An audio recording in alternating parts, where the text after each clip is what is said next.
In May 1943, the war in North Africa came to a decisive end. After months of retreat and dwindling supplies, German and Italian forces in Tunisia were surrounded by British and American troops. Among the captured was Hans Keller, a 24-year-old mechanic from Stuttgart who'd been drafted into the Wehrmacht in 1941. Like many young Germans of his generation, Hans had grown up under the shadow of economic crisis and national humiliation after World War I. The Nazi regime had promised strength, stability, and destiny. By the time he was sent to Africa, he believed Germany was reshaping the world. But in Tunisia, the illusion began to crumble. Allied aircraft controlled the skies. Artillery thundered without pause. Food and ammunition were scarce. Rumors spread that evacuation ships would never come. On May 13th, more than 250,000 Axis soldiers surrendered. Hans remembered laying his rifle on the ground, hands raised, bracing himself for what he had been told would follow: revenge. Instead, an American soldier searched him quickly, took his identification papers, and motioned him forward. There was no beating, no shouting. He was handed water and told to sit with the others. The Americans looked exhausted but organized. Medics moved among the wounded, German and Allied alike, bandaging injuries without discrimination. For days, the prisoners were gathered in temporary enclosures near the coast. They were processed, counted, and assigned numbers. The scale of the surrender was enormous, yet the Americans managed it with efficiency that impressed even their enemies.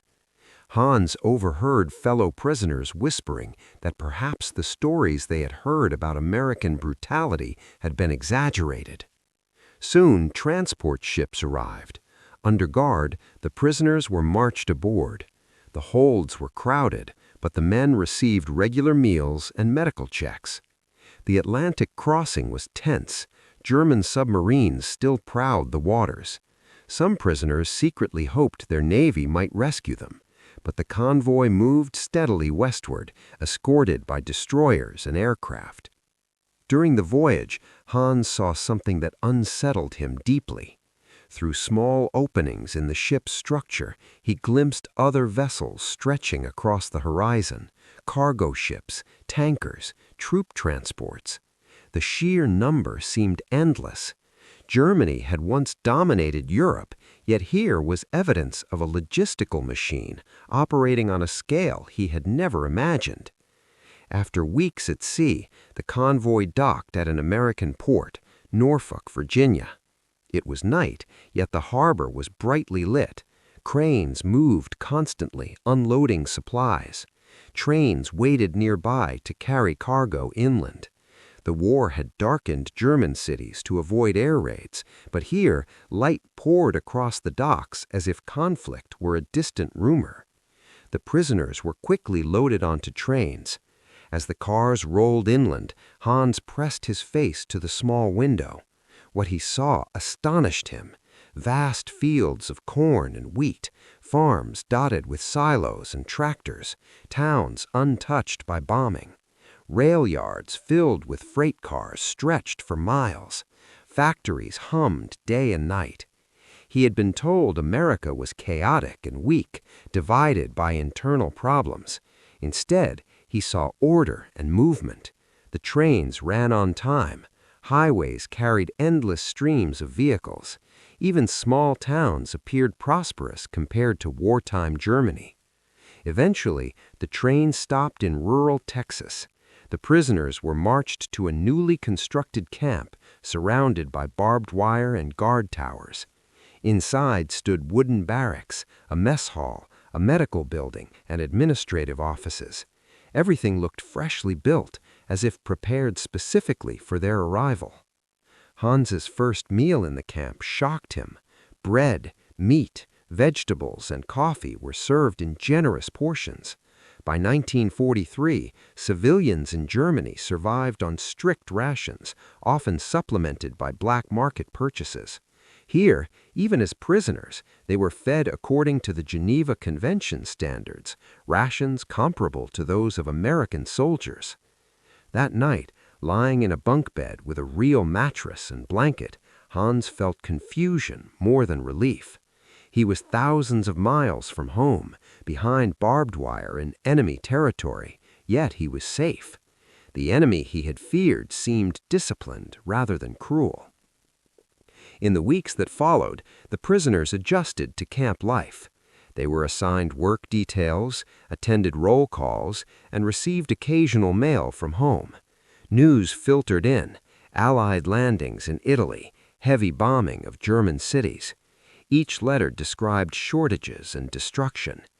Hans began to understand that his journey from the battlefield to captivity was not simply a change of location, it was the beginning of a transformation. The war he had believed in so completely was revealing new truths. America was not the collapsing society described in propaganda. It was vast, organized, and powerful.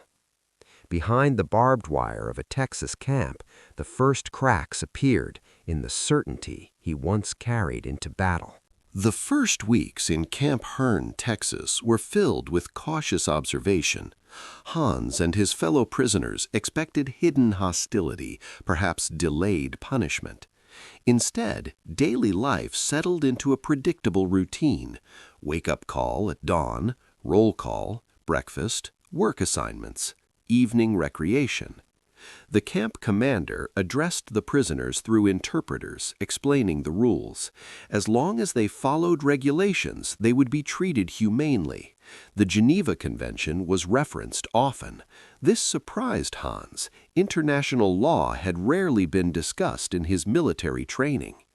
The physical environment itself was shocking. The barracks were heated in winter and ventilated in summer. Showers functioned reliably. Medical facilities were clean and well supplied. American doctors treated illnesses promptly. Even dental care was available. But what struck the prisoners most was the abundance of food. Meals included eggs, fresh vegetables, and occasionally even dessert. Toffee flowed freely. Some prisoners joked bitterly that they were eating better than their families at home. Hans wrote in a letter to his parents that he was safe and well fed. He avoided describing too much comfort, fearing it might sound insensitive while Germany suffered bombing raids. Work assignments brought further surprises. Many prisoners were sent to nearby farms to help with harvests. American labor shortages, caused by millions of men serving overseas, created demand for agricultural workers. Under guard, the German prisoners picked cotton, harvested peanuts, and repaired machinery. It was during these work details that Hans encountered ordinary Americans for the first time. Farmers spoke to them cautiously at first. Over time, conversations grew more relaxed. Some farmers even shared cold lemonade during breaks. They were curious about Germany, about the war, about life in Europe. Hans had been told Americans were morally corrupt and culturally inferior. Instead, he met families concerned about sons fighting in Europe and the Pacific. He saw churches on Sundays filled with worshipers. He saw children riding bicycles along dusty roads.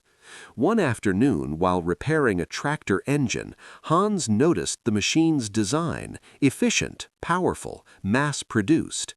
The farmer explained that thousands like it were built each month in American factories. The scale of mechanization was unlike anything Hans had seen at home. Even the roads impressed him. Highways connected rural areas with ease. Trucks carried produce swiftly to market. In Germany, fuel shortages and bombed infrastructure had slowed transportation dramatically. Here, supply chains operated smoothly. Within the camp, educational programs were introduced. Some American officials believed that exposing German prisoners to democratic ideas could encourage post-war reform. Books, newspapers, and supervised discussion groups were provided.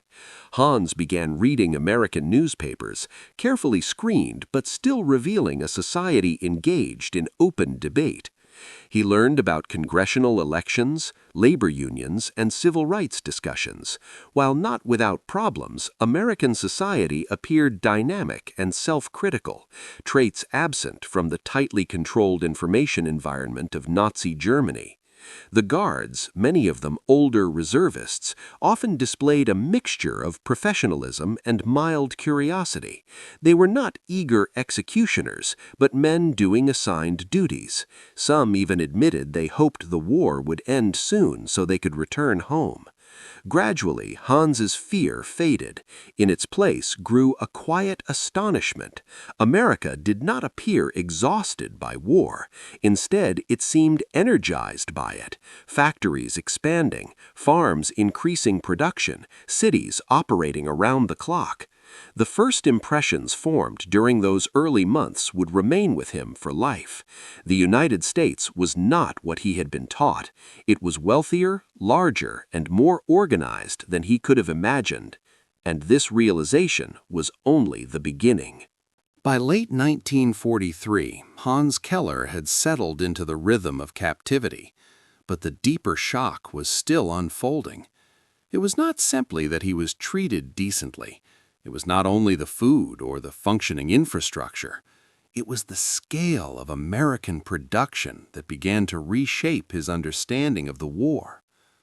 Occasionally, groups of prisoners were transported by rail to temporary labor sites farther from camp. On one such journey, Hans watched freight trains pass in the opposite direction for nearly an hour without interruption. Flat cars loaded with tanks, boxcars filled with crates marked for overseas shipment, endless lines of coal cars feeding steel mills. The guards did not try to hide it. In fact, it was impossible to hide. America's industrial output was visible everywhere. Before the war, Germany had prided itself on engineering excellence. Its tanks and aircraft were technologically advanced. But in America, Hans saw something different: standardization and mass production on a scale beyond imagination. Identical vehicles rolled off assembly lines in staggering numbers. Ships were built in weeks rather than months. Through newspapers and conversations, Hans learned about shipyards on both coasts producing Liberty ships at astonishing speed. He heard that American factories were turning out thousands of aircraft each month. In 1943 alone, the United States produced nearly 86,000 planes, more than Germany could hope to match. Even in rural Texas, the effects were visible. New roads were paved rapidly, warehouses expanded, local factories operated around the clock. Electricity was stable and abundant. There were no air raids, no blackouts, no ration lines stretching around corners. One day, while working near a rail junction, Hans counted more than 50 locomotives moving in and out within a single afternoon. The efficiency unsettled him. Germany's rail network, once a symbol of precision, was increasingly strained under Allied bombing. Letters from home told a different story. Stuttgart had suffered heavy damage. Industrial plants were targets. Civilian morale was shaken. Food grew scarcer. The contrast was painful. Behind barbed wire, Hans began to grasp a strategic truth. Wars were not won only by bravery or tactics. They were won by production, logistics, and resources. America's distance from the European battlefield had protected its cities. Its vast land and natural wealth allowed it to mobilize without fear of invasion. Among the prisoners, discussions grew candid. Some still believed in secret weapons or eventual reversal. Others, like Hans, quietly concluded that Germany faced an opponent it could not outproduce. The phrase "arsenal of democracy," used by President Franklin Roosevelt before the United States entered the war, now felt tangible. America was not merely fighting, it was manufacturing victory in steel, oil, rubber, and grain. For Hans, this realization marked a turning point. The defeat in Tunisia had been tactical, but what he now understood was strategic. Germany had underestimated the industrial giant across the Atlantic. As the war intensified overseas, labor shortages in the United States became more severe. Millions of American men were deployed in Europe and the Pacific. To maintain agricultural and industrial output, POW labor was increasingly utilized. Hans was assigned regularly to farm work. Under guard, but with relative freedom of movement, he harvested crops, repaired fences, and serviced engines. The farmers depended on this labor. Over time, relationships developed, careful at first, then gradually more human. One farmer, Mr. Thompson, had 2 sons fighting in France. During breaks, he sometimes spoke about them, showing photographs. He asked Hans about his own family. The conversations were simple, cautious, but real. Hans had been raised to see Americans as enemies defined by ideology. Instead, he encountered individuals defined by family, work, and routine concerns. He saw mothers managing farms, teenagers helping in fields, communities organizing bond drives and scrap collections. Inside the camp, ideological divisions among prisoners sometimes caused tension. Hardline Nazis attempted to maintain strict loyalty to the regime. They discouraged friendly interaction with Americans and tried to control camp culture. But as Germany's situation worsened, their influence weakened. American authorities also encouraged re-education efforts. Anti-Nazi German POWs were sometimes given leadership roles. Newspapers printed in German but approved by U.S. officials circulated within camps, presenting alternative viewpoints. Hans attended discussion sessions out of curiosity. There he encountered uncensored information about the war's progress and about atrocities committed in Europe. At first he resisted believing it, but evidence accumulated. Working alongside Americans further eroded stereotypes. He saw racial segregation in the South, which confused him. It contradicted American claims of equality. Yet he also witnessed open political debate and criticism of government decisions, something impossible under the Nazi regime. The humanity of daily interaction proved transformative. Shared labor created small bonds of mutual respect. Farmers valued reliable workers. Prisoners valued fair treatment.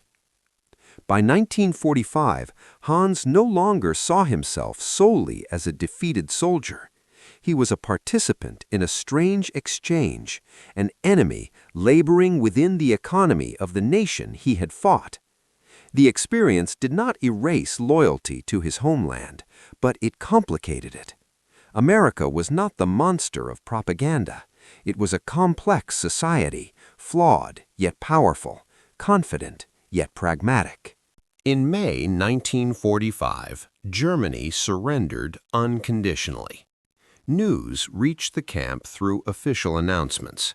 Some prisoners wept. Others sat in stunned silence. For Hans, the war had effectively ended 2 years earlier in Tunisia. But now the finality was undeniable. Repatriation did not happen immediately. Logistical priorities focused on returning American troops first. German POWs would wait months, sometimes more than a year, before being sent home. When Hans finally boarded a ship back to Europe in 1946, he carried conflicting emotions. He longed to see his family, yet he knew he was returning to a shattered country. The Germany he found was devastated. Stuttgart lay in ruins. Factories were destroyed. Housing was scarce. Food shortages persisted. The contrast with intact American towns was overwhelming. Family reunions were emotional but sobering. His parents had survived bombings. Friends had been killed. The regime that shaped his youth had collapsed in disgrace. Hans spoke cautiously about his time in America. Some Germans viewed former POWs with suspicion, questioning their loyalty. But many were curious. They wanted to understand the nation that had defeated them so completely. Over time, the lessons of captivity settled deeply. Hans no longer believed in myths of inevitable national superiority. He had seen a society mobilize its economic strength without destroying its homeland.